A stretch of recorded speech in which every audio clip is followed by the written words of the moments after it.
Good afternoon. Welcome to Paraspar Talk.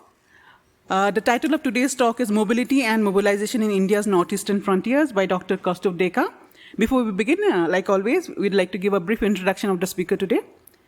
Dr. Kaustubh Deka teaches at the Department of Political Science, Dibrugarh University, Assam. Formerly, he was with the Center for Northeast Studies and Policy Research, Jamia Millia Islamia, New Delhi.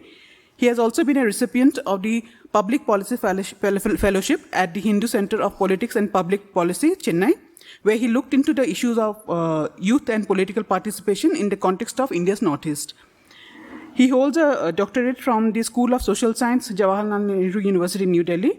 His academic interests include issues of ecological politics in Northeast India, borderland studies, as well as trends in youth activism in the Northeast Indian region. Amongst others, his recent publication includes Youth Activism in the Routledge Companion to Northeast India, Routledge 2023 article on the Eastern Himalayas in the special issue of European Bulletin of Himalayan Research 2024. He regularly contributes to The Hindu, the Hindustan Times, The Wire, First Post, Scroll, and others.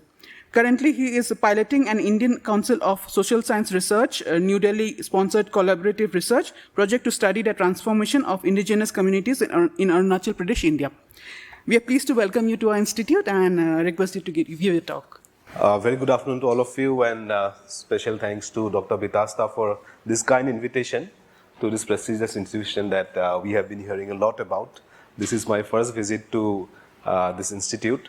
And it's a very different crowd for me because it is, I suppose, a crowd mostly of scientists and people who are looking at different aspects of science. And what I will be talking about is of a very different field, of a very different type of topic. So it will be interesting also to get your feedback, your comments, your inputs. And at the same time, I will try to kind of take you along a journey because it is a talk about frontiers. It is a talk about mobility and belonging at frontiers. It will touch on very different aspects. It might be of a different nature, but I will try to also give the context to begin in the initial part and then try to come slowly to the larger kind of the macro narratives that are there. So starting on, let me explain you a little bit about the photo that you see here because it is very important. This place that I'm showing, it says Tibet 10 kilometer. This is the village at the tri-junction of India, China and Myanmar. This is a village called Kibithu village. Now some of you, if you are interested in travel, maybe in trekking, in mountaineering, you might have heard about this place they call the first sunrise, the place of first sunrise of India. A lot of tourists are going, it's called Dong Valley. So this is the place, in fact, that Dong Valley is in this place. A lot of people had, it came to limelight in the year the millennial sunrise. A lot of people went to see the first sunrise of the millennium in the year 2000. A lot of people flocked there. Since then, it has been on the tourism map. A lot of people go. And this is, in fact, beyond Dong Valley. This is the extreme point where, if I could show you the panoramic view, in fact, on the right would have been the mountains of Myanmar. That is the beginning of the Patkai range. And the left side are the very tip of the Eastern Himalayas. This is where Eastern Himalayas, in fact, gradually ends and Patkai range begins. So this is a tri-junction. And the name, you can see the pillar post, it says Tibet. So that is also very interesting for our presentation also because you can see there is a certain politics of naming here. The government of India and the state of India is consciously calling it Tibet and not calling it China or the other name that the Chinese side might be using. In fact, the province that side is called Rima province. Or in Chinese, they call it Linji province, but Tibetan name is Rima. So these names are important because in our presentations, we'll keep coming back to these names and to this kind of naming. So the first context, because we are talking about the context is very important. When we talk about the eastern frontiers or Northeast India, by now, a lot of you might be familiar with this whole kind of a policy discourse in terms of government policy, in terms of special ministry being evolved, why it is important and why so many people are talking about Northeast India. One of the primary contexts, of course, is the significant geopolitical location, that it is at a place where it is closer to a lot of economic as well as geopolitical powerhouses. Along with that, of course, the resource aspect is very, very crucial. Abundance of resource of different types. And finally, the issue of diversity of cultures, because there are so many diverse ethnic, linguistic groups within a small confine of small territory of 8 states. So these three contexts, of course, becomes very crucial for us to keep in mind. And how does it reflect in policy making? Again, these are very broad topics. One could, of course, have a long discussion only on this. This is, of course, not our primary focus today. But just to give the context, all discussion on Northeast always has this issue of national security. Therefore, one comes across contradictory or so-called contradictory kind of measures, that we have Ministry of Development of Northeast Region, which is donor ministry, which is a very well-funded ministry. In fact, all other ministry has a resource pool of 5 to 10% of budget hits that goes into donor. So it is a very well-funded ministry. But at the same time, you also have certain specific laws, say Armed Forces Special Powers Act 1958, AFSPA, which is often discussed as a very strong draconian law that is often accused of doing a lot of kind of different type of violations. So it's a contradiction of that sense. And that explains the security parameters or the security, you can say, lens through which always the region is looked at. Then comes the issue of development. Like donor already I mentioned, and subsequently we will see that how development has become the paradigm to understand Northeast India. It is seen as a region that lacks development. And then the issue of cultural obscurity, or this whole kind of, sense of a gap that people in many other parts of India were not for long sure about, say, the language or food habits or any other customs. So there's a cultural gap that had existed for the longest time. Of course, this whole dynamics, this triangular dynamics is forever changing. It is an evolving dynamics, but broadly, these 3 points always helps us to remember. If you look at any policy innovations or any kind of popular response also from the region, usually these are the 3 kind of approach that is at play at different dynamics or different level. Now, today, when I call Eastern Frontier, my talk will mostly focus on few specific points of Arunachal Pradesh, and also towards the end on Nagaland, Arunachal, Myanmar, the tri-junction that we saw there. Because the resolution maybe it's not very clear, but I will specify, I will come down. Out of this, I'll be talking, of course, about primarily this and that. You can see it's been highlighted. These 2 regions. This district called Shiomi district. Arunachal, again, let me give more context. It's a place which was called NEFA, Northeast Frontier Tract before, for the longest time, under colonial times until, in fact, post-colonial times. In only 70s, it was formed as a separate state. It was a region that was largely, you can say, outside formal colonial control. It's not to say that it was not influenced by colonialism, but the British exercised something that they call partial control. That means they kind of did not interfere too much. And there are a lot of history. There is time we can go into that. There are some of the famous colonial wars, Anglo-Boer War, Anglo-Khamti War. These are the name of the communities. There are famous these expeditions which was repulsed by the local communities on the place. And therefore, in post-colonial times, many of the communities, they were in their specific locations. And it's a very diverse region. Some communities evolved into almost like finer kind of ruleship, like chieftainship. Some remain more unorganized. So there are again diversity within the state. The history is different within the state. But in post-colonial times, they have been formed into districts, and it's an ongoing task. For example, only in 2022, again, some more districts are announced. So it has been going on. Likewise, this place called Menchuka, again, one name that many of you might be hearing if you follow the influencers and bloggers and people who travel. This is the place, again, more and more people are going in recent times. Menchuka means in Tibetan, it's a Memba Tibetan word. It means the land of medicinal snow water. So earlier it was part of Upper Siang district. Now it's a different district called Shiomi district. So Menchuka, which is, you can see, it's near to Lindsay. That's their historical connection.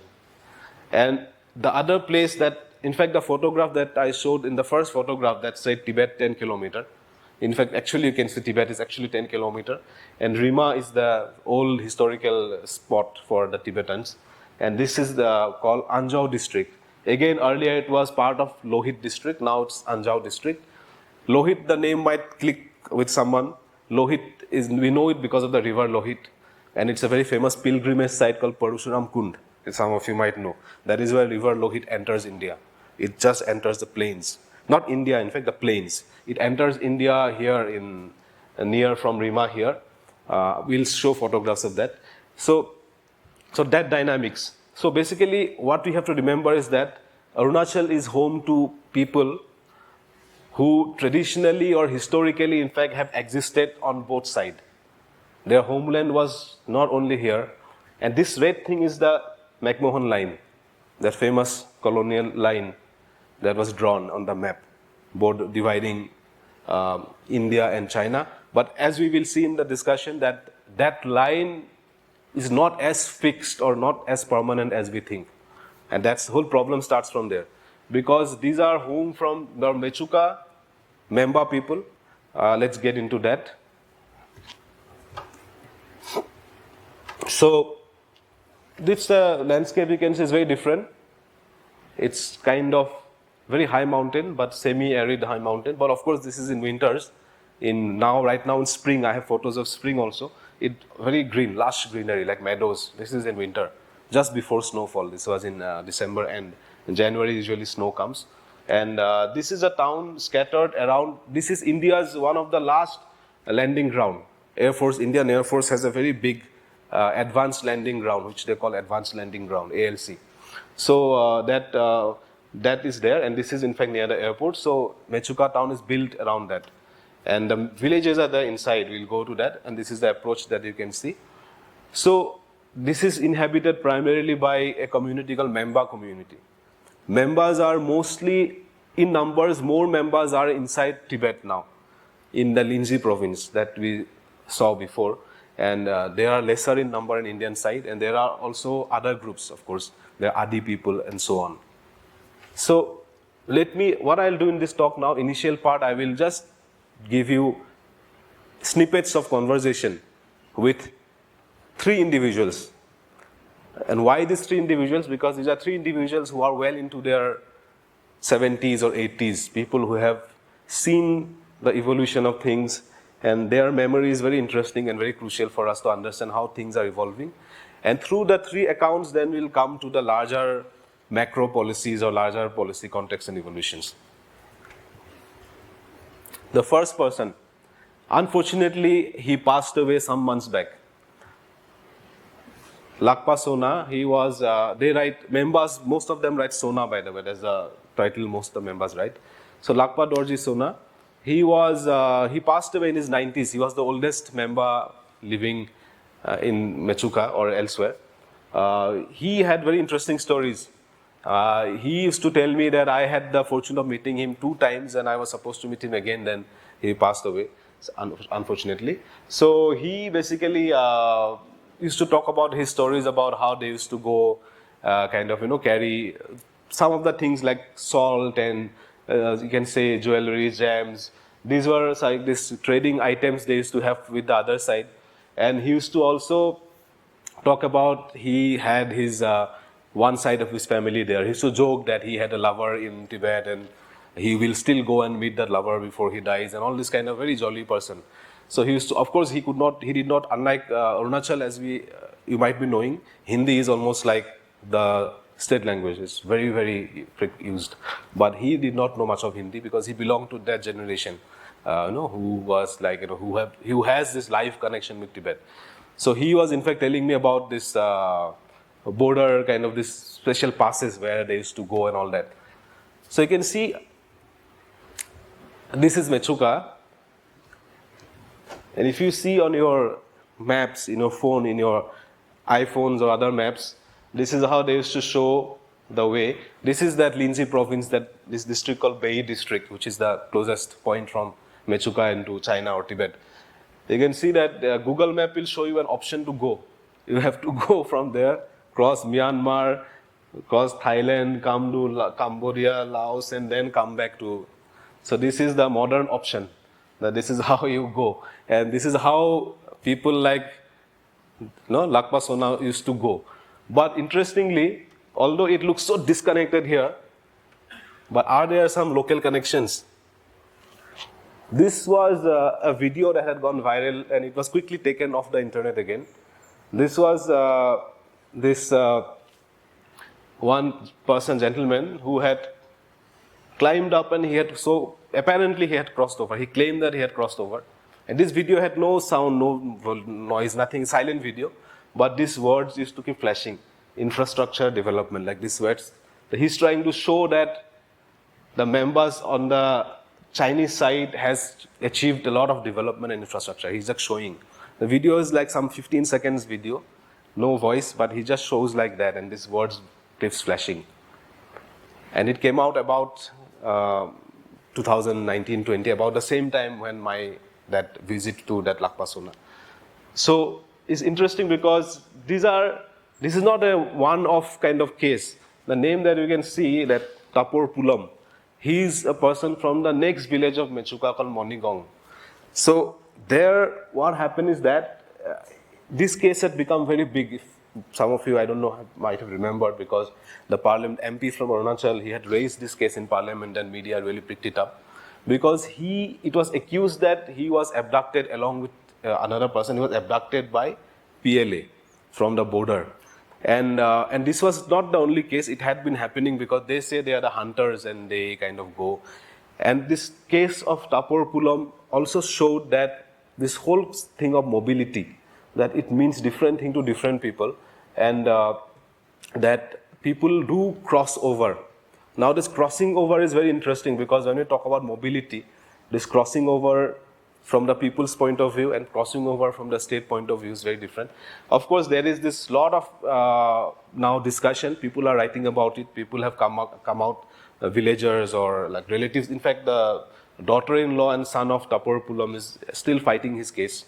And this case is very fascinating because more you read about this case, and I was looking into this case, I was digging into this case, and I realized that this Tapor Pulam actually had an uncle.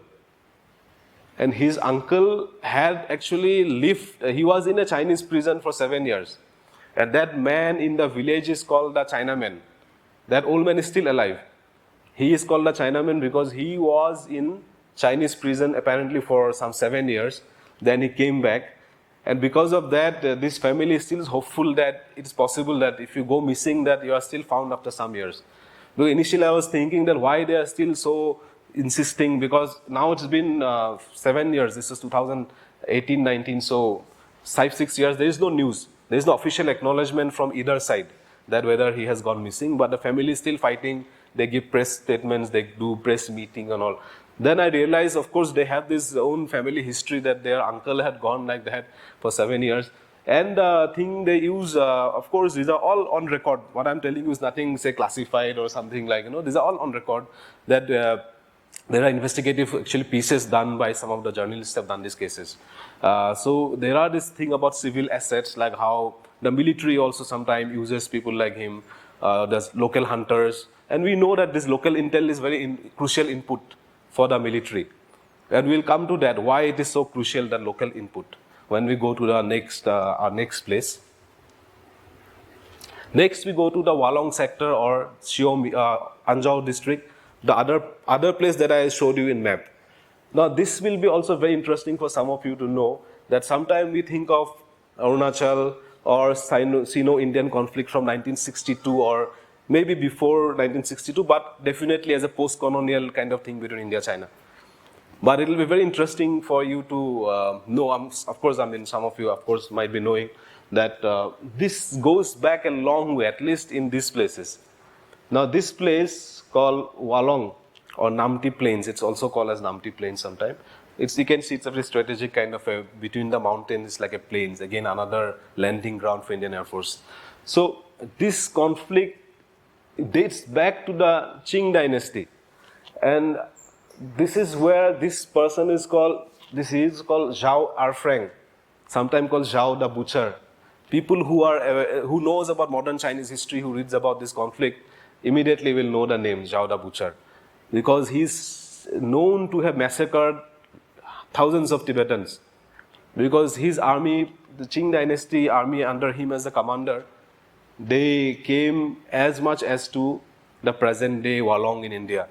And they have erected these pillars and this inscription that is belonged to Qing dynasty. And that had become a major contention in Shimla conference between, as you know, that was the negotiation. That is what predates that McMahon line. So Shimla conference between Indian as in the interim government of India representations, Chinese representation, and of course the Tibetan representation, because Tibet, as you remember, till then was an independent entity. So that was a contention. They said, Tibetans said it is our place. Chinese said no, Qing dynasty had already come and we have claimed it. And India, of course, had no position as such on that till then. So 62, this place has becomes major place. In fact, Namti, this is how a thing is memorial. This is a memorial. These are the names of the fallen soldiers, you can see. So these are, what I'm saying, that these are conflicts or this kind of very complex kind of mess that has been going on for a long, long time now. And Namti Plains was interesting because Namti was one of the only place where there was a stiff resistance.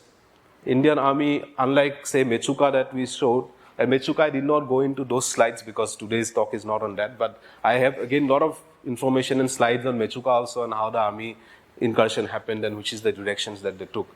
But Namti, there was a stiff resistance because of the particular geography that you can see. Always difficult for people to come down and, so that. So, and their community, unlike Mechuka, Namti has this people called mayors, M-A-Y-O-R, mayor. So, the mayor community is again a very small community. They are in a way almost sandwiched between the larger Mishimi community on Lohit and the other Tibetans. Mishimis are again on the Tibet side. Mayors are a very smaller group. They are in fact not considered a tribe till recently. They are called sub-tribe. Arunachal, by the way, has 26 or so major tribes, and there are a lot of other groups people call sub-tribe. But sometimes they are equally distinct with their own language and everything. So this gentleman is in fact the village head, what they call Gaon Buddha, or the village head of that village. And you can see they are calling it India, now easternmost village of India. This is the place, if you, in fact, from this board, if you climb up, there is a ITBP outpost and small hillock.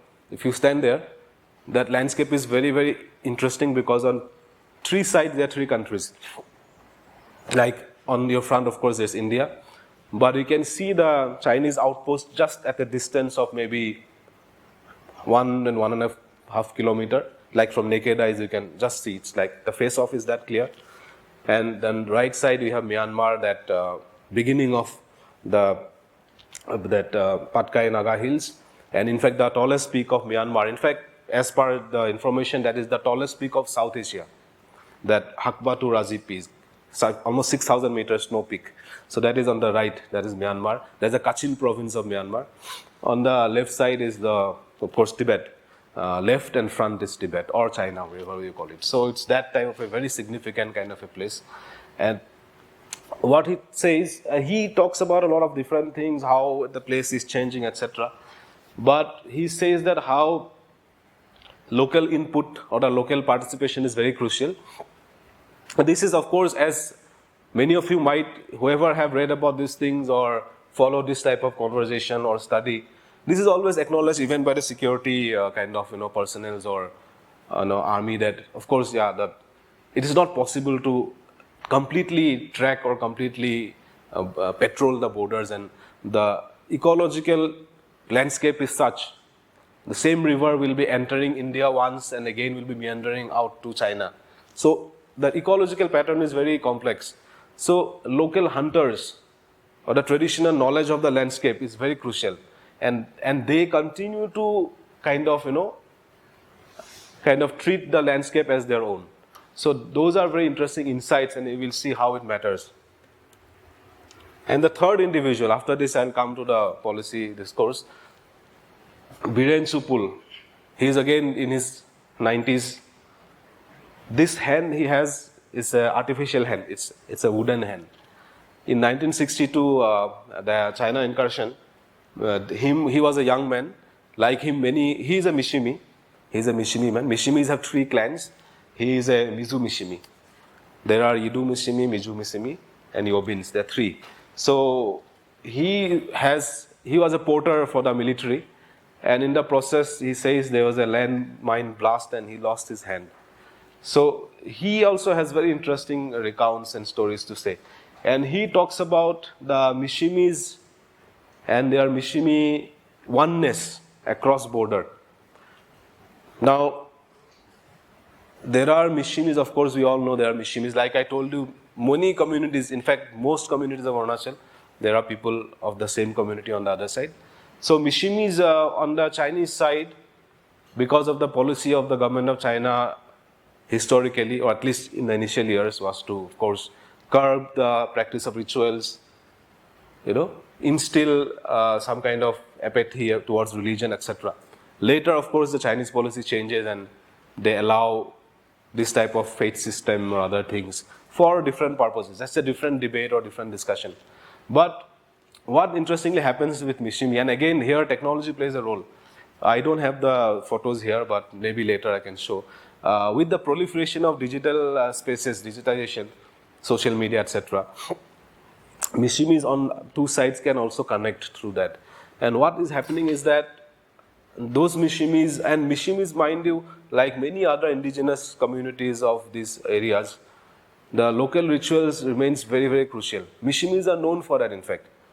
Now, if some of you have looked into this issue of indigenous faith and religion, Mishimis are the most important community. They have this institution called Igu, I-G-U, Igu.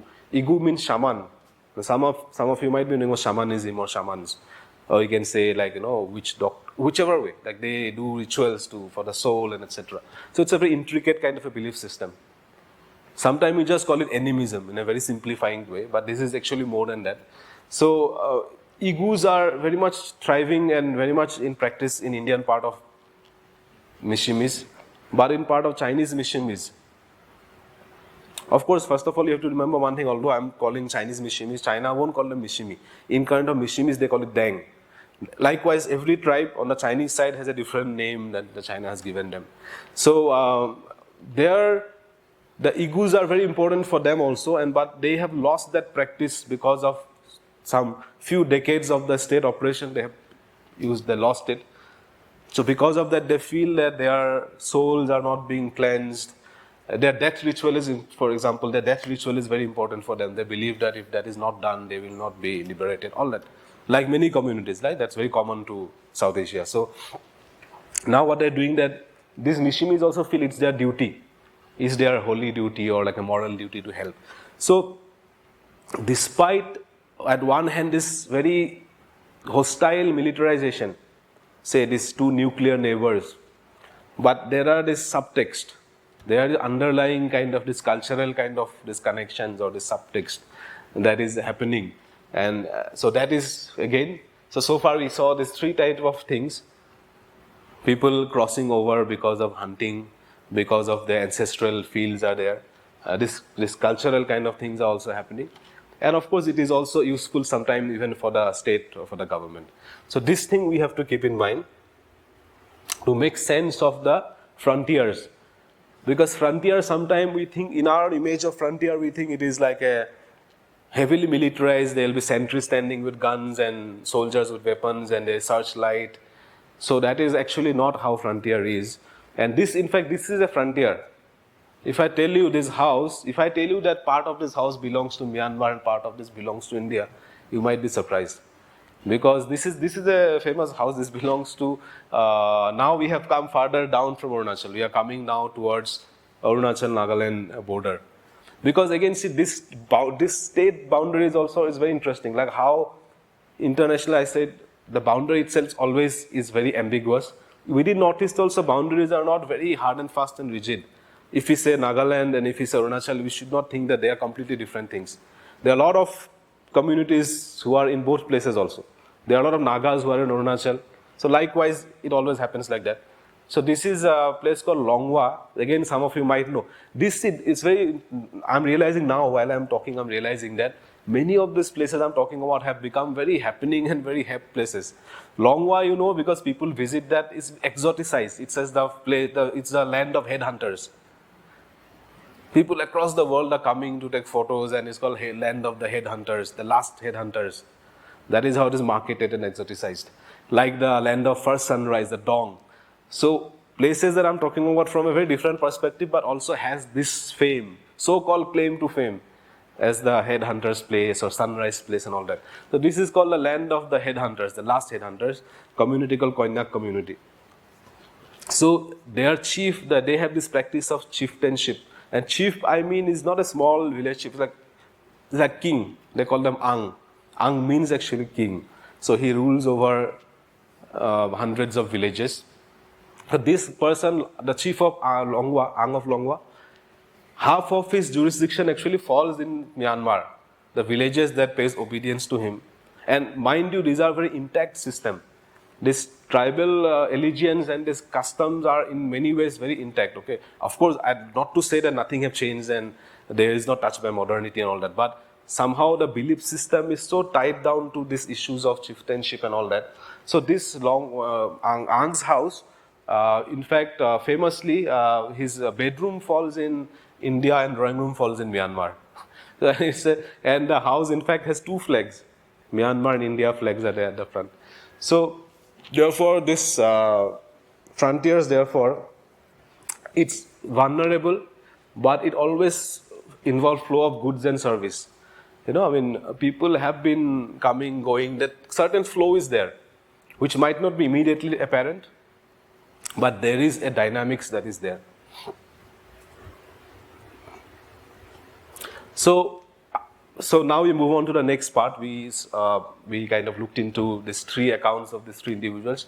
And of course, these are only three accounts. There have so many other aspects and accounts. I'm not saying that these are the final three accounts or these are like this all-encompassing kind of three accounts. But there are this three types of, there is context. This is the Lohit River. This comes from Tibet. It's called Zayu River in Tibet. That it enters India and then we call it Lohit. So this is just a place where it hits the kind of this Indian side. And the peak, actually one side is Myanmar again, one side is India. So this is what we have to remember, that these colonial frontiers, they were actually, although the colonizers called it frontiers, but they were actually heart of some continuum. Put it simply, we have all heard of Silk Route, right? We keep hearing about Silk Route, Silk Route. But of course, Silk Route was not one big like a road. It was actually a network of many smaller routes all across, crisscrossing. The same thing, many of the political geographers call it Himalayan corridor geography.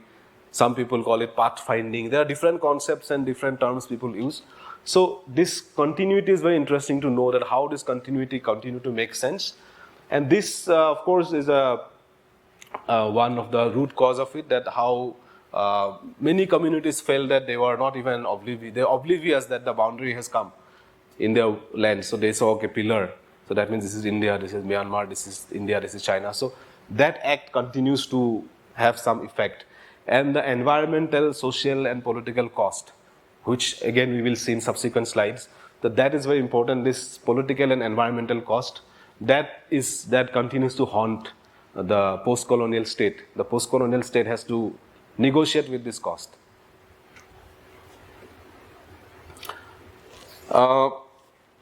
Of course, that Longwa example we already talked about. That Zoom means the global commons, the concept of commons, right? That belongs to the community. And Zoom is a unique kind of practice of slash and burn cultivation. You burn your forest and then again you grow. And again that wet paddy cultivation. There are few type of things. This sometimes all along the border, in fact, the traditional fields many times falls so-called on the other side. So that becomes an issue. And that kind of continues, that people continue to go. And that same argument, in fact, that photo that I showed you, that one person showing China and standing on a mountain and showing China, and how I was saying that these are cases, many documented cases of people gone missing sometime, they come back sometime. These cases, that argument in fact becomes useful also for the state apparatus or the state agencies, because then people could say that they are not crossing over, they are just going into their own land because that is traditionally their land. So the same argument is used in both senses. And this becomes very crucial for that, this fencing issue, that we will come to that, this issue of fencing towards then, because right now this is a kind of ongoing debate. Some of you might be aware of this issue of fencing. And of course, the geopolitical context, I think this is the context that most people are aware of, other than others. This is the context that most of the discussion happens on this. And there is a concept called New Great Game East. Because earlier in the discourse of international relations, there is this whole concept of Great Game East. That is between the Russian Empire and the British Empire. That is the historical Great Game. And as we know, a lot of expeditions, including Mount Everest, source of Brahmaputra, all these expeditions were very much fueled by that game, the Great Game. So now people are calling this New Great Game, where India and China and how Japan is also entering it. So that how kind of it has a specific context, and the idea about the sub-regional context and Act East policy, we will come to that. This Act East policy will be our subsequent discussion. And to understand this mobility, now in very commonsensical understanding, if we talk about mobility, mobility is of course about connectivity, right? I mean, that's the basic. Mobility is about connectivity. But it will be interesting for you to know that Northeast India, or especially the frontiers, it's a very contradictory place. In fact, I remember there was a workshop or maybe a conference I attended some years back, and the title of it was very apt. It said, living a lifetime in 1,000 years. Northeast India, living a lifetime in 1,000 years, living 1,000 years in a lifetime. Northeast India living 1,000 years in a lifetime. And which is very true, because the scale of change is so fast and so also abrupt. Like, let me give a very kind of a personal type of an example, but that's interesting because that will set you the context. So my grandmother, basically my grandmother from my wife's side, they are from Nagaland, like she's a Naga. So this old woman, she's still around, she's in 90s now, very old, but very fit and fine. Memory is very sharp. So they have seen the Japanese invasion, because again, that unique history, as you know, Japanese forces in Second World War entered as much to Kohima. Battle of Kohima is very crucial. In fact, there was a BBC had this voting of 10 wars that changed the course of World War II. 10 battles that changed the course of World War II. Battle of Kohima was voted amongst the 10 wars, 10 battles. It was a global kind of a thing. So it was that crucial. That they say that the whole tide of World War II changed because of that. The defeat of the Japanese forces, Axis forces in Battle of Kohima. So Japanese forces, the Imperial Army was stationed in and around Kohima, these villages, for about 4 to 5 months. And they came with preparation. They were actually teaching the they were teaching the young people Japanese songs and this and that. So this old grandmother that I'm talking about, she actually can sing Japanese songs. She can sing old imperial marching songs. She actually sang a song to me, and I recorded that song. I wanted to know what is this. And I posted it maybe on Twitter or somewhere, asking people to comment. And some Japanese people actually commented saying that this is an old song of the old Imperial Army, not the modern Japanese army, but the Imperial Army. So see that very unique kind of that memory, how it survives, and these connections, and how Japan is coming back to the picture again. So for her, she belongs to that type of a world and that type of a time that, she thinks that Japan is very near. She thought that Japan is somewhere you can just go maybe some days of travel or something. So when later on, many years later, one of her granddaughter went to Korea for a fellowship, and she was traveling via Japan or something. So she was very confused that why it is so far that you have to fly across 2 countries and then reach Japan. She thought that Japan is like some neighborhood type and people come and fight and all that. So different sense. But again, that is of course 1940s. But I'm talking, even if I come back just like say in late 2000 also. So there are places in and around my hometown. I come from Dibrugarh, where I teach in Upper Assam, very close to Arunachal and Nagaland and all those places. There are places I remember that till some years back also, like you have to cross a river. It was like a whole day's journey, just to few kilometers you have to cross. So how fast this infrastructure is changing is very fascinating at the same time, very critical also at the same time, how it is very critical. So this chicken neck, all of you know, when you talk about Northeast, we talk about this 22-kilometer corridor. It's called chicken neck. Recently it was in news because of a comment by, alleged comment by the Prime Minister of Bangladesh. He talked something about this chicken neck and how India is very vulnerable. It created a lot of debate. And this chicken neck keeps coming now time and again. The Doklam crisis, if some of you remember, that happened like maybe 4 years back or 5 years back. The Doklam crisis, that's why it sent alarm bells ringing, because the Doklam crisis was very near the chicken neck. So there is always this fear that this small passage that connects Northeast with mainland India is very fragile and very tenuous. And therefore Arunachal Pradesh especially, or the eastern frontiers, have become a significant focus by Government of India and other agencies. There are lots of new routes and new, as you can see, lots of different, I'm just listing out some of the schemes here.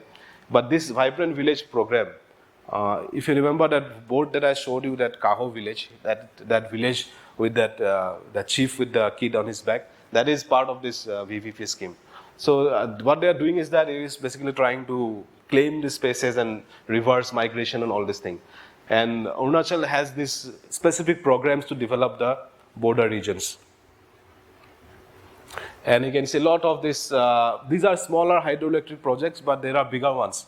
Like one of the name that you might be hearing is Italian hydroelectric, multipurpose hydroelectric project, which is supposed to be the biggest of India so far and one of the biggest in the region. That is some 60,000 megawatt generating. So there is rapid upscaling of border infrastructure. There is a lot of schemes being approved in a very fast manner. Again, it says easternmost road in India. So everywhere you can see there's a conscious kind of labeling of these places, that these are like these very important places and we have to create adequate infrastructure. You can see Prime Minister himself has been taking very keen interest on that. There have been a lot of announcement. So this whole kind of, what is interesting is that this development now also involves multilateral organizations, prominently World Bank, ADB and JICA. These are agencies that are involved. So this involvement of, say multinational or multilateral capital, that becomes very crucial in this whole emerging scene. So what are the developments that they are bringing? And they are calling for more FDI inflow. So these are developments, you can say some of it is happening, some of it has been happening since some years, but there are new challenges or new equations that are emerging that we will see. What are the new challenges or new equations that are emerging, and how does this investment or the capital inflow, how does it fit in this whole kind of, this new kind of evolving kind of scenario? Now this is just, I was trying to show, and these are of course very big areas of discussion. You'll get a lot of literature, a lot of readings, the different corridors, Trans-Asia Rail Network, because this is important, because this Trans-Asia Rail Network, why it is important? Because that Mechuka that we saw, that village that we saw, and how it was across the border, there was this, you can say, that province called Linzi province or Bei province, Bei district. There Chinese bullet trains have come. And not only bullet trains have come, President Xi Jinping had come to inaugurate that train. So it was a very conscious kind of message from China that they have connected. It's called Chuangdu Mountain Railway Network. And it crosses the Brahmaputra river, Brahmaputra, that is Changpo river on the other side. And that is where the Siang or the Brahmaputra comes. Mechuka is also interesting because of that, because that is where Brahmaputra. Brahmaputra, by the way, is a tributary of three huge rivers, Lohit, Dibang and Siang.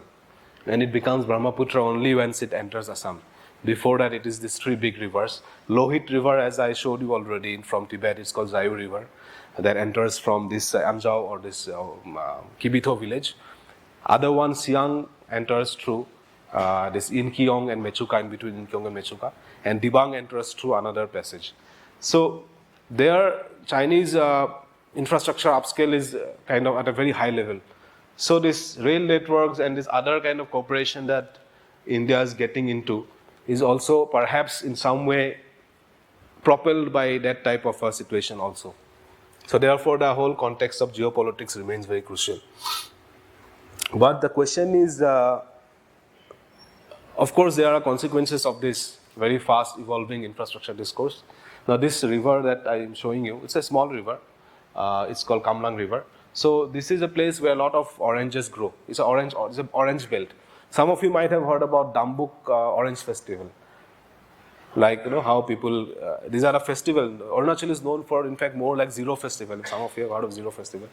But Dambuk is another festival. It's called Orange Festival. Although there is not much of orange in that festival per se. They call it Orange Festival because orange grows in that belt. So then what happened is that because of a lot of these bridges and tunnels, there's tunneling going on and this powerful bridges for troop movement they are building, this river has very fast changed its course. And you can see that it's cutting through the mountains. And there's landslides happening. And some of the, in fact, the Orange Cooperative, the Farmers Cooperative had filed a petition in the court that, they should have been consulted before. And this debate has been going on because of that. And this binary, that civilian infrastructure takes longer time and military infrastructure develop faster. But of course, as I told you, the reason for that is very apparent. Why is it happening?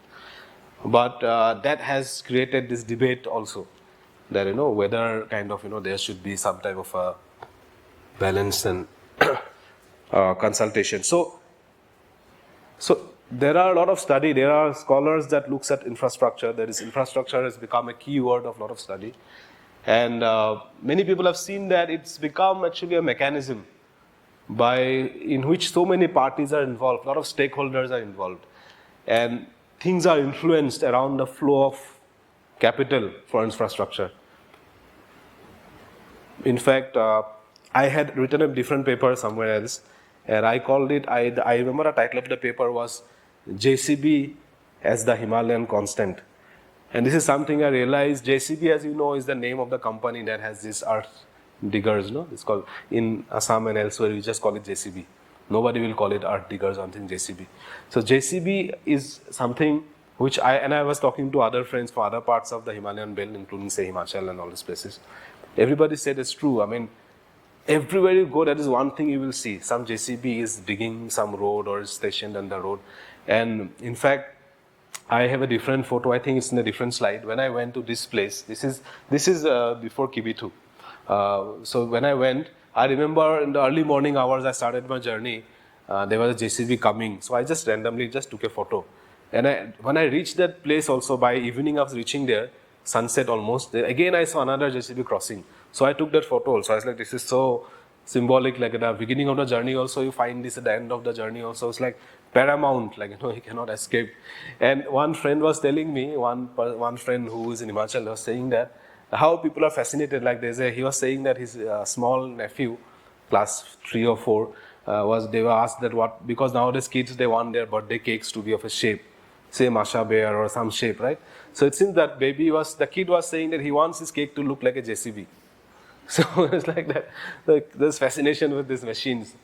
So this kind of, that the whole, how infrastructure is influential on all that level, and how the societal relationships are also changing. Aspirations of young people, they want to grow up to be a contractor. What do you want to be? I want to be a contractor. I want to own JCB, some 5 JCB. So that type of, and at these places, mind you, are places where the indigenous belief system remains intact to a large extent. And what do I mean by indigenous belief system? I mean that the trees or the rocks or the physicalities of the place has specific connotation. For us, if you go from outside, we see, beautiful rock, you want to climb on that rock, take a selfie. But for the people, that rock will have a connotation. So the organic bond is that solid. They will have some sacred meaning or something else. But I know it for a fact that rocks have names also in the villages. They can identify them. It's something like against the Anthropocene kind of worldview. It is opposite of the Anthropocene worldview, where there is not only interspecies, but inter-object kind of relationship.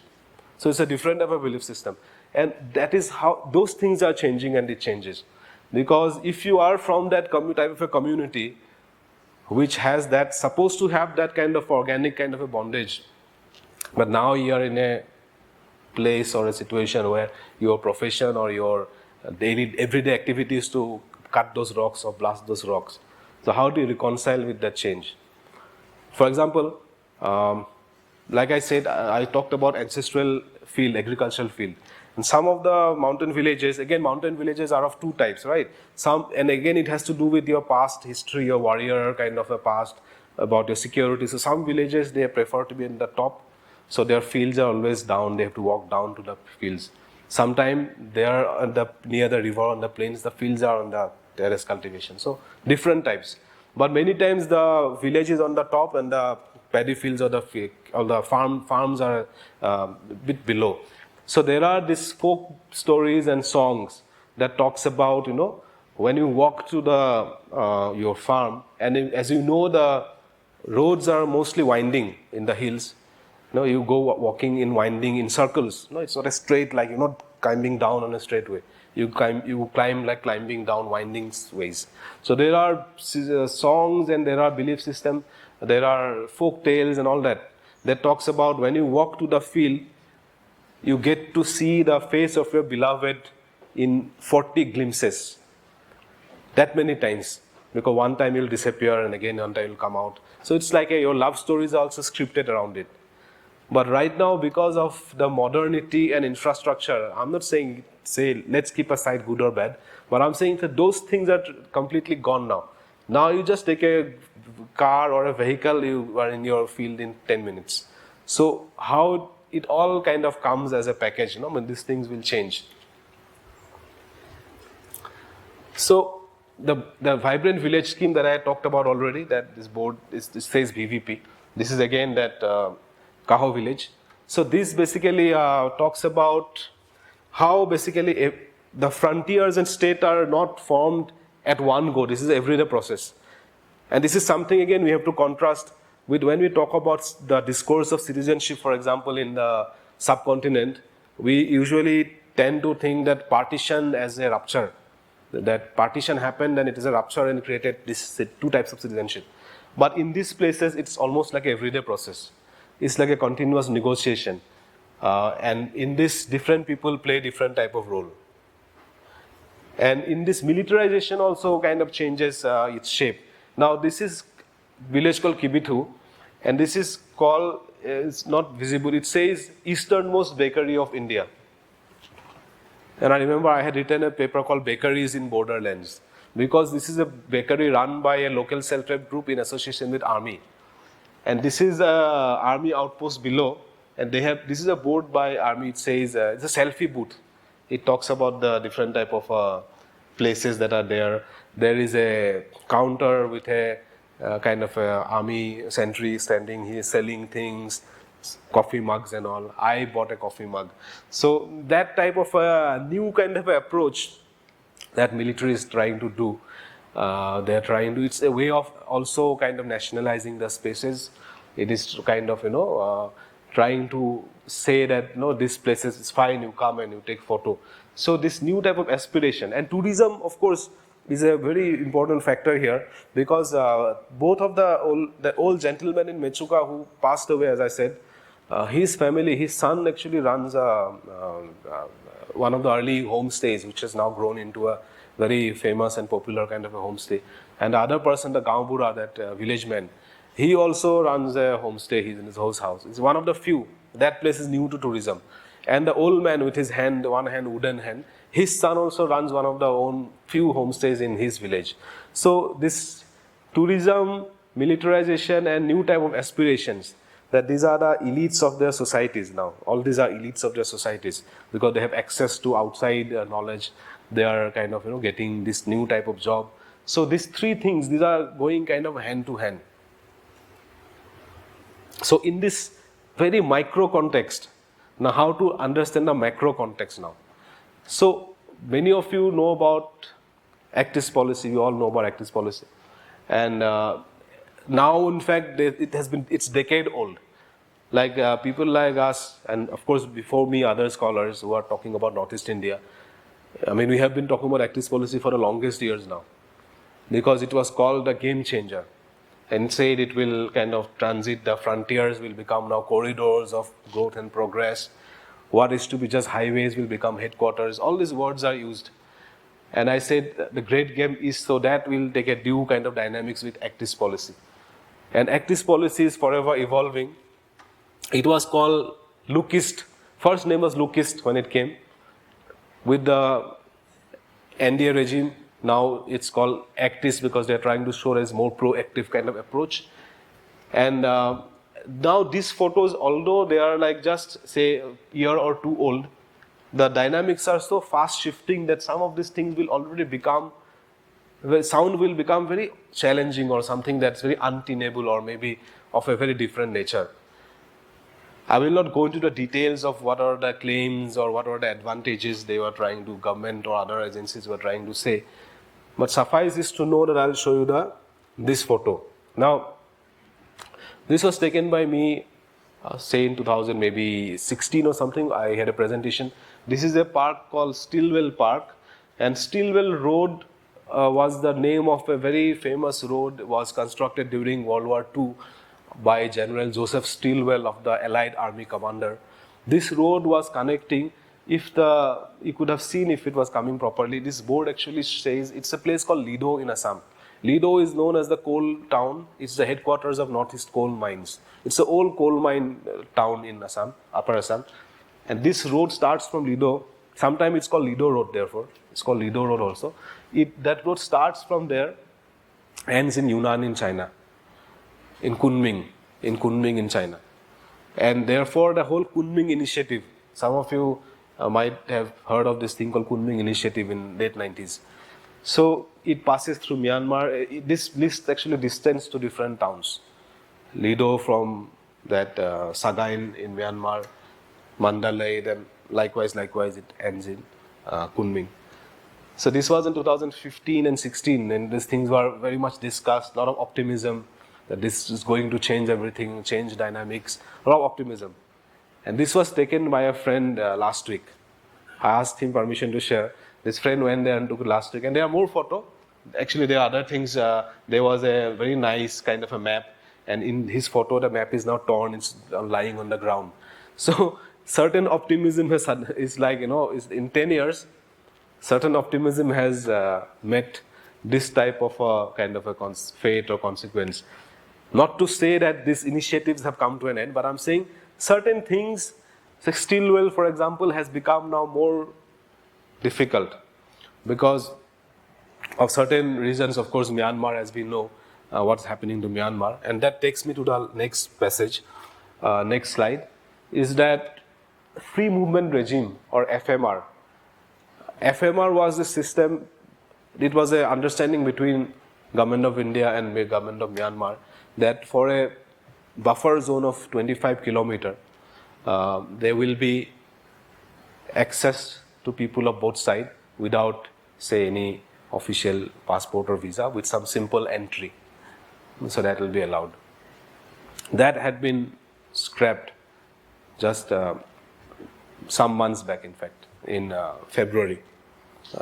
And of course, these are some of the rationales given why it was framed. People talked about this issue of drugs. In fact, there is this theory, there is this study by some set of scholars. They call it drugs and disease across the border. So there were a lot of speculation how there are not only drugs but some of this kind of special kind of disease that is also passing by. So this issue of drugs, issue of arms, as we know, these are areas where that golden quadrangle it is called, and there is also the issue of mercenaries or other kind of militias that are operating. And this became, of course, very influx of refugee. Here you have to remember this conflict happening in Manipur and Mizoram, these places, how immediately there was a effect of the Burmese, civil war of Myanmar. They were people, again the same dynamics, the frontier dynamics. Like we might think very different that, okay, Mizoram, Indian side, that is Burma side, Myanmar side, but these are same people, Chin people. Chin people are the Chin province of Myanmar. Chin people are ethnically same as Mizos. So, of course, there is this, that ethnic boundaries. So, therefore, what I'm trying to understand when you talk about mobility, cultural and ethnic boundary might not mean the same thing as the state boundary.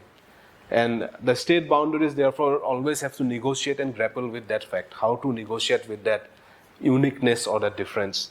So, FMR, this proposal when it came, including the state governments of Mizoram and Nagaland also have written to the center saying that it is not practical, we cannot do it. Because it is not only scrapping of FMR, fencing of border, and as I told you that photo, if you remember that photo that we talked about, that house of the chief with whom the boundary passes through his house. So, but there are so many other cases like that where people, their agricultural farms and everything is on the so-called other side. And there are so lot of studies and a lot of documentation of that. There is the different type of economy that has evolved around these regions, these zones, which is basically, which depends on this type of, and there are communities on the other side, they depend for their healthcare or education on the Indian side. So there are a lot of ambiguities on ground. If you go to Longwa, for example, if you ask people where do you belong, people say well, they will have dual citizenship. Now, of course, we know that India on paper have no concept called dual citizenship. But there people will insist that they have dual citizenship because they can study and there are so many people of Longwa, in fact, they study in schools in Myanmar. They have had their education throughout from schools in Myanmar. And again, there are people from so-called from the Myanmar side. They've all along their life, they have come to this Indian side for medical treatment facilities. They have marital relationships because they consider themselves one people. Right? They have a lot of marital relationships. So how do you create this hard boundary in that sense? So ultimately, this is a dynamic interplay that we can see. Quickly again, this is the photo of the JCB I was saying when I was reaching that place, the JCB was coming like the last photo. This is interesting because you can see this person, that headgear is like Adi tribe of Arunachal. So he is wearing that very proudly, that the tribal headgear. And you can see there are lots of this JCB and other machineries behind him. So he is a proud owner of that. So you can see as I said, the ruptures or the dissonance, that at one hand, the tribal customs or indigenous belief are supposed to be very respectful or very kind of reverence towards the river. That type of a kind of a thing that was there, that oneness or the organic kind of a bondage. But now it's a lot about extraction. It's a lot about that quick money or the quick income that is coming up. That is Dibang River, and that bridge is Arunachal's longest bridge called Dibang Bridge. Not Dibang, it's called Boleng Bridge. So this is the longest thing. And that monastery that you see is again built by, this is in Kaho village, there is Japanese investment, even in the small thing. The Japanese Buddhist foundation is investing money in that monastery. So this whole dynamic interplay between state, elites and community, it is basically giving rise to a lot of complexities of these places. There are new aspirations and livelihood patterns. Tourism, as I said, has become a major pattern of that. And there are social discourse that is changing. So coming to the final slide. So basically, if we can try to make sense of these developments that looks very, in a way, complex and also diverse at the same time, we can see underpinnings of few things. We can talk about how there is a state that gradually emerges, which is in a way partly geopolitical, partly extractive, and partly also aspirational. Means that there are people engaged at different levels. And you can see underpinning of transnational capital flow. There are scholars who are doing very good work on this, by the way. People are studying the dynamics from different aspects. Say, not only studying how ARDA's projects and measurements are doing on the Indian side, but how the same project has a collaborative aspect or some dimension on the Myanmar or Chinese side also. So there are scholars from these three countries have come together for collaborative research and trying to connect the dots. So then you can make sense of the larger picture. You will see the same multilateral organizations are funding these projects in India, in China, and in Myanmar. So that it makes sense of the larger picture. Right, so that is very interesting that how the flow of this capital is coming in. Of course, the subtext of Kunming initiative and sub-regional approach, you keep hearing about Bay of Bengal initiative, then we keep hearing about Ganga Mekong initiative. The different names of IR, we have a lot of sub-regional approach. That subtext is always there. But this is challenged by these issues of like this FMR conundrum. Like at one go, you talked so much about opening up of the border, and you talk about Stillwell Road and all that. You talk about Act East policy, but Manipur crisis, of course, had become a huge dampener. Then Myanmar civil war happens, and government is now on a bit of a shaky ground when it comes to FMR. A lot of opposition from civil society groups or even the state governments are not happy. And finally, this emerging Indo-Pacific dynamics, because a lot of recent kind of discussion about the geopolitical significance of Northeast India also brings in the Indo-Pacific, because now Northeast is considered part of larger Indo-Pacific. And as we know, the whole Indo-Pacific debate, there Japan and America, they are both very significantly involved, and how Northeast is now slowly being a part of that dynamics now. There are a lot of discussion, a lot of kind of, you can say, reflections of how far Northeast should be clubbed with that and what are the geopolitical dynamics that will have. So eventually these underpinnings will inform what type of society or what type of time will come for the frontiers that we saw, or for the lives of the individuals that we talked about. Those places which had remained out of our imaginations, out of the purview of our vocabulary for the longest time, but is becoming integrated in a very fast manner, not only to the national fold, but to the international fold. Not only to, say, from Northeast to the rest of India, but from Northeast India to as far as the larger Indo-Pacific span. So I will stop here with this very broad canvas I know I've given you. So I'll be happy if there are questions, comments, or any inputs. Thank you so much. We'll take a few questions. Thank you, sir, for your talk. As a person who likes quizzing and trekking, just wondering if we are allowed to trek on the Stillwell Road. It was possible till some time back, but now, of course, because of the security reasons, especially the situation in Myanmar, there are restrictions. In fact, there is a lake which is not far from that border. It's called Lake of No Return. So that used to be an attraction. I mean, that was a lake. If one is familiar with the World War literature, there is a concept called the hump. And it's basically a region where a lot of flights used to take off from the Indian side. Allied Army had a base. It flies into Myanmar, and a lot of plane crashes used to happen over that hump. And the lake is the place a lot of planes used to fall down. A lot of wreckages even now. That's why the name Lake of No Return. So till there, a lot of people used to go trekking, and there was people there. It fell within the buffer, the 25-kilometer buffer. So people used to go there. But otherwise, this trek or this passage is close to this place called Pangsao Pass. It's not a very high altitude pass. It's about 2,000, between 2,500 to 3,000 meter altitude. So this Pangsao Pass also is historically a migration corridor. In fact, in Assam, the Ahoms, who are the ruling dynasty in Assam, they came through the Pangsao Pass. So this is other communities also came throughout history. A lot of communities came. So that has been a migration corridor also. But yes, Myanmar have these are not these high ranges, but these mid or low altitude ranges. But yes, it was open for public and tourists, but not as of now, because not only about the Myanmar war, but also, as I said, India has now restricted this free movement regime. So this has been affected now. What about the Tawang Monastery? Those are fine. We can visit them. Those are fine. Thank you. You were talking about the kind of rapid infrastructure changes Right. that are happening. Right. Is there also proportional increase or change in infrastructure related to like hospitals and schools. Is that also Right. happening, and is that in any way conflicting with the traditional knowledge systems, practices? Right.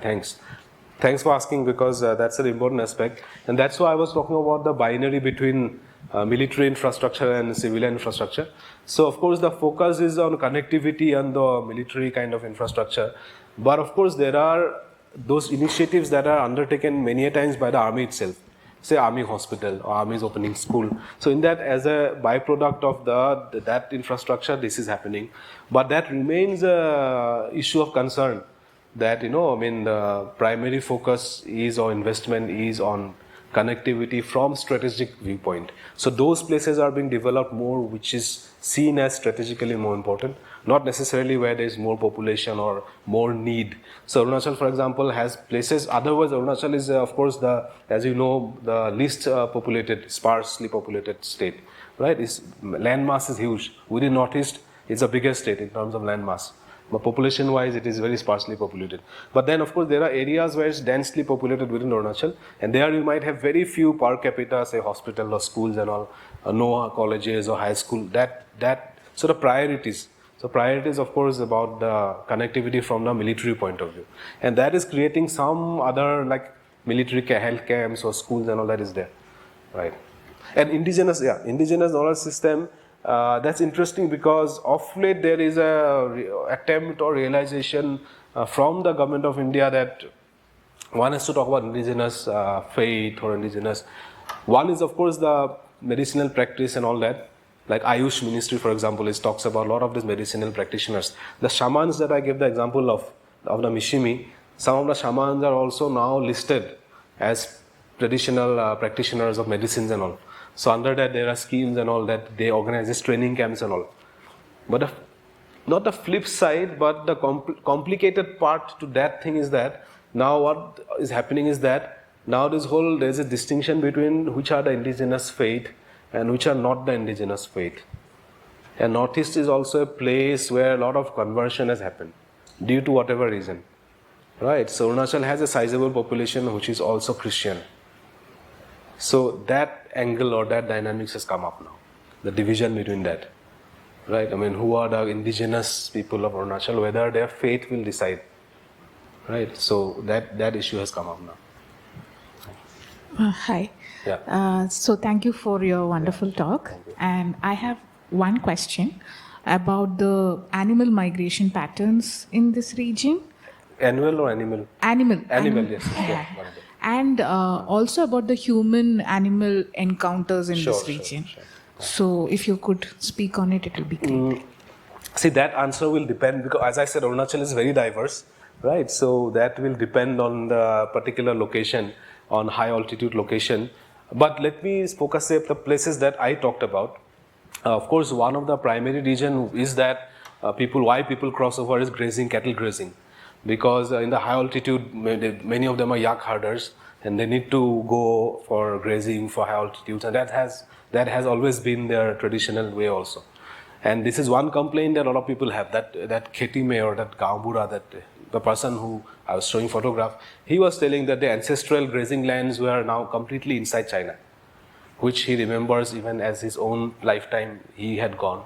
Now how gradually China is advancing, and now this is complete in China. So he had no problem talking about it. Although he is a government so-called, to think of it, he is a government official, you can say, he's a village chief. But he has no qualms. He said, you can quote me, you can tell, it's fine. I have no problem saying, and I have told it to everybody, that our ancestral fields, grazing fields are now in China. So that is a phenomena you will see in many places. So that has affected, that militarization has affected that thing. But as I said, of course, animals, end of the day, are animals, and traditional, these hunters and these grazers, they have their own way of negotiating around. They know how to negotiate around those, structures of power and structures of, borders and all. So they are, at some level, they are doing that. And for example, this community called Tagins, near that Mechuka I talked about, the Tawang sector that you mentioned, that Tagins are another community. They are known for their high altitude animal grazing. So those grazers are there.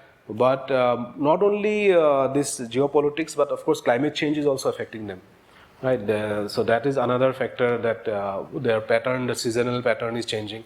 Now the snow comes late, melts fast, so that is affecting, of course, this animal migration in a way. And but a lot of this remains not so documented, right? Because in Mishimis are known for their prize, like this masked deer. Right, if some of you might have heard of this, Mishimis are known for this very, very precious masked deer, which produces these very expensive perfumes. It's a global market actually, that Mishimi masked deer market. And another thing is that poison. Mishimi poison is anyways very one of those kind of mythical kind of thing. From colonial accounts, one keeps hearing about this poison, which is one of the most potent. It's used for traditional medicines and all. This is poison and this masked deer. These are in very high altitude places, and these are places is hardly demarcated. Even the governments have not much idea whether it is in India or China. It's like, I mean, in today's day and age, we might think that technology is so advanced that we should know everything. But there are places where actually these things are so ambiguous. So there are these hunters and these practitioners, they are going and they are doing their thing. I have come across many accounts like that. People have told me about the lakes where you go, and these are indigenous systems also, like there are indigenous mechanisms to protect the environment. So there is this belief about this lake where this precious kind of herbs, flora and fauna is very precious. The biodiversity point of view, very precious things are growing. And they say that if you pluck those flowers, there is immediate thunder lightning happens on the lake. So locals never touches those flora and fauna. So in other sense, these are basically this precious biodiversity that is being protected. So how these things are all connected, like this traditional belief system and this idea about boundaries and borders and how people are still accessing. So yes, I agree that animal migration is affected, but climate change as well as this militarization both affected.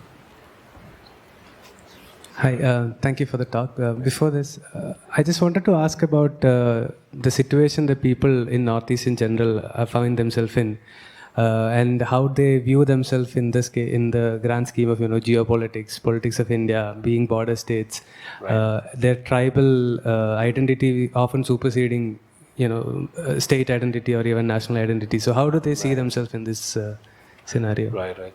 That's of course very big question. First of all, difficult to define like people of Northeast India because it's so internally so diverse, right? I mean, just for our convenience, sometimes we call it Northeast India, but it's essentially very diverse internally. So that question, the answer I can give you 10 answers to that question. In fact, depending on who I am talking about. But still, say I'm talking about a generic kind of a concept of people of Northeast India, which is itself in a way internally very fraught, right? Depends on where you come from, your class background, your particular tribe, which tribe you are from, which ethnic group you are from. But say if I talk about a common response, of course things, as I said, that spending 1,000 years in a lifetime. So things have of course changed to that extent. So much of out-migration. Bangalore is a perfect example, right? I mean, everywhere I go, I see people of Northeast India working in so many different sectors, starting from the entry level to high level, like a lot of out-migration. So of course that have led to a lot of changes in a way. But as I said, it's a very complex, it's a layered kind of a reality. But there are still people for whom the road connection is itself very new. For example, the road has reached, say, just some years back, right? I mean, so for them, the concept of state itself is very different. It's a relative concept. Like if people from cities will give you a different answer, people from villages. For example, I'll give you an idea from one small example from one novel, a famous novel in Assamese, that there are insurgency in Northeast, right? I mean, for the longest time. Now it's subsided, but at one point it was very much there.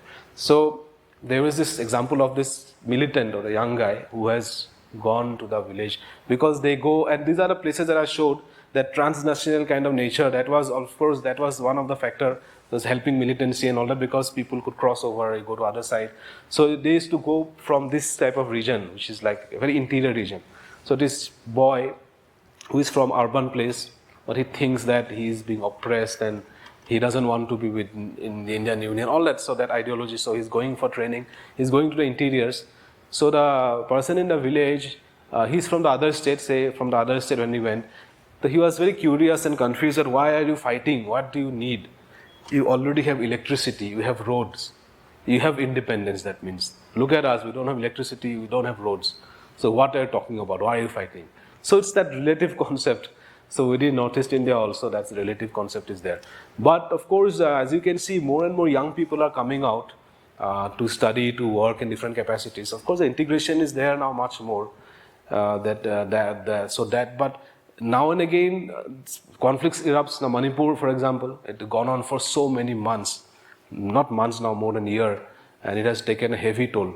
So conflicts. So at some point, things seem to be moving ahead a lot, but suddenly some conflict erupts again. So one realizes that some of the underlying factors are perhaps still there. Inter-community conflicts are there. People-state conflicts are there.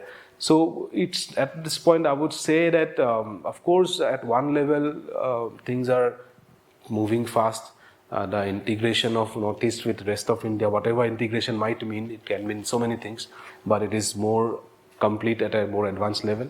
But certain unique problems which is very localized and that needs a very kind of specific treatment, that at the same time remains.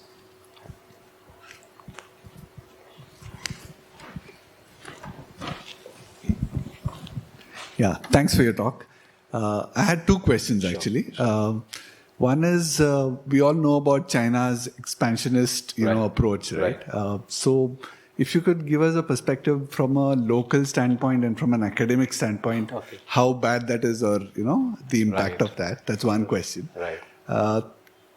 If you want to finish that. Okay, fine. Well, the expansionism, of course, these are the places, in fact, right? I mean, where it is on your face, like that is staring at you, because as we know, China, in fact, has they don't call it Arunachal itself, it's Southern Tibet, and as we saw, there is, of course, the very close connection with Tibet. These places, many of these places, historically they were at the margins of Tibet. Some of them were part of Tibet in the sense they're paying taxes to the Tibetan monasteries. So that background, the Tibetan connection, of course, is now exploited by China, and they claim the region. And as we saw some of the examples I was showing, people-to-people connection is different because they not necessarily look at the other side. The state, of course, as enemy, but the people they might consider our own people because it's like same clan brothers, right? So that dynamics is a very subtle dynamics. That's a very subtle dynamics. They might be very much apprehensive and angry and very, very, of course, very disdainful about the Chinese state. But at the same time, there is this thing, again, that has been recorded by so many people that in local languages, sometimes the people call, say, there's a bridge, tunnel, infrastructure, people call them China gift. Not gift of China, but China gift. Because they say that had it not been for the Chinese pressure, government of India would have taken years to develop these places.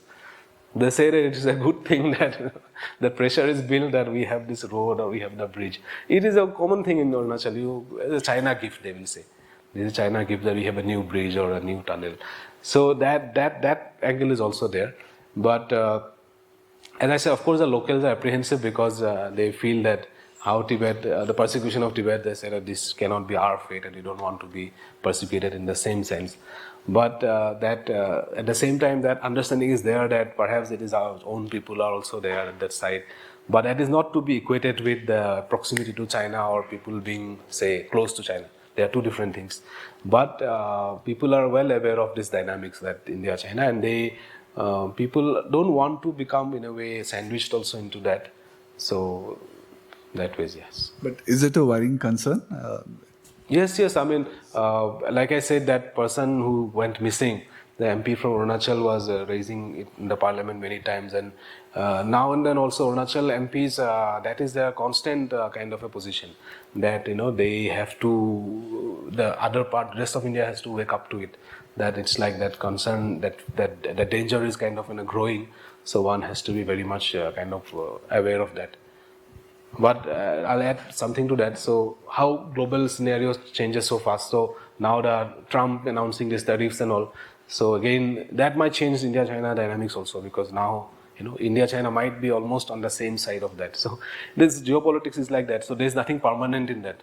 right? Like in 90s was a serious time when things were kind of all cordial. So we talked about this Kunming initiative, opening up of Stilwell Road.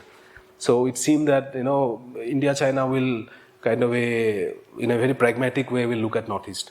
How they can use Northeast as an important market in a more cooperative sense. But for some decades it was like that. So we had a lot of sub-regional approach in that time. But now once it had started, this hostility type of thing started, so slowly Japan is now becoming more prominent in the picture and China is now not much in the conversation. So sometimes that's why we call it the elephant in the room. So we discussed a lot about Northeast, but we don't want to talk about China.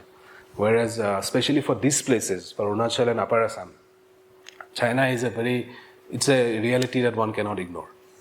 Right? I mean, we focus mostly on Myanmar, Manipur border, Myanmar, role of Japan, but China is a conversation that one must have. So in whatever way, so that's how I will see it. The second question is about the resources in that region, right? And maybe it's not been explored too much.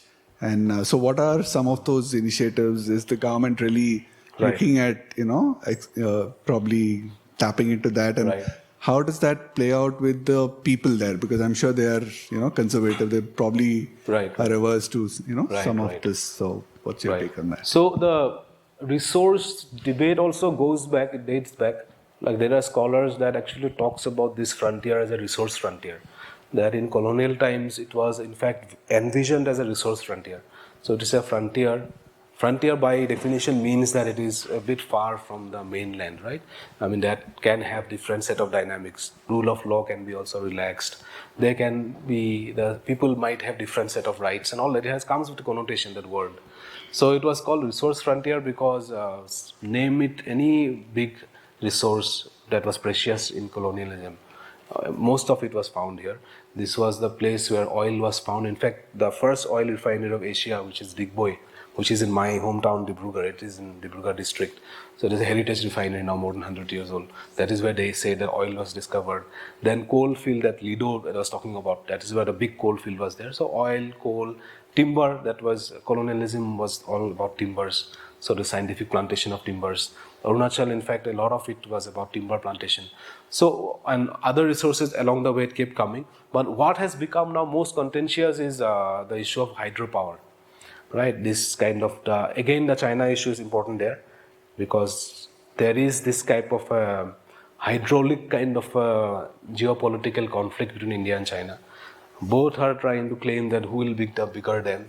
And the idea is that, whoever moves fast will have an advantage. So that in fact is also, there are two ways of looking at it, of course, right? I mean, people would argue that fine, it's a good thing, it will create revenue, it will create jobs. There are people who agree with that. There is that set of people who thinks that fine, it should come, it will create employment, etc. It will change our place. There are again those people who also think that this is ecologically very fragile region. This is one of the highest seismic region in the world. It has seen devastating earthquakes, some of the biggest earthquakes in the world.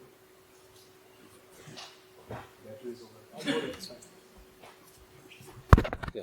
So some of the biggest earthquakes in the world has like 1901, 1950 have happened in this region. So there is this whole idea about there also, that how far it can support this mega industries or this big installments. So that is there. And of course, there was a policy, this kind of a perspective also. After 62, there is an argument that government of India was hesitant to develop this resource industries there because it was seen to be very vulnerable. That the enemy can quickly attack or even capture, and this can play into the enemy hand. So that argument was there, but all this seems to be changing now. There are talk about setting up of more industry. This big industries, but as I said, the dimension of extraction remains a concern. And as I said, people are divided into two reactions. Some would welcome it, but some would be cautious that it will have a ecological toll or demographic shift also. Because remember, some of these places are the population is nothing compared to the Indian size. So they are worried about that also, that there will be people from outside coming, settling down, there will be minorities. So there's too many concerns at that level also. Okay. Thank you. We'll take this as the Yeah, okay. Okay. Sir, how is the situation with Bangladesh in this region? Because we often more, the tensions only with West Bengal, we see this side more. Right. How is on other side of Bangladesh, which is Right. having borders with this place? Right. How is the rapid geopolitical? Thank you. Oh, of course. I mean, as I mentioned passingly in my lecture, that how Bangladesh Prime Minister has this recent comment about China and how Northeast can be a Chinese market, and it created this whole debate. That takes us back to this one very vexed kind of a situation that Bangladesh has been, of course, a matter of concern at the same time because of the issue of influx. Because there are so many, you can say, reactions or movements in different parts of Northeast with this allegation that there has been people crossing over. But at the same time, Bangladesh is also now a market also. So there are this, lot of initiative of activist policy, and that is interesting because when we think of Bangladesh and Northeast, we think in very confrontational way. But if you see the policy discourse, a lot of the policies of activist policy, a lot of measurements is to do with larger linkages with Bangladesh.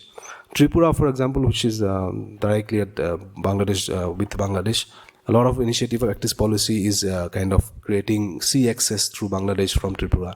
So Bangladesh has been seen as a potential partner in growth.